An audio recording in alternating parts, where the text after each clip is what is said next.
Tayo ng ulam. Ito po ang nabili kong ulam.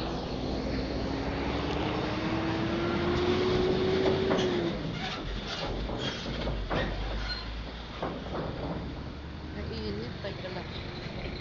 Saan ko yung payong?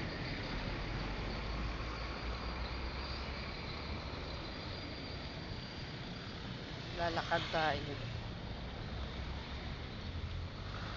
Bumili ako ng ulam sa karinderya kasi walang ulam yung aming alagang ito.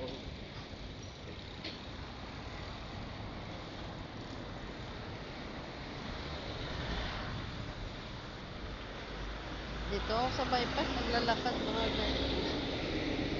Sa highway. Nagilid lang tayo. Malaki ng truck dito.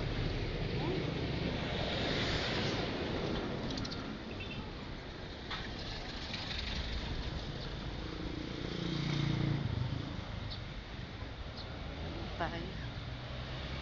Init. Ayan ang mga alaga namin. Ayan, nagsasalubong na. Gutom na sila.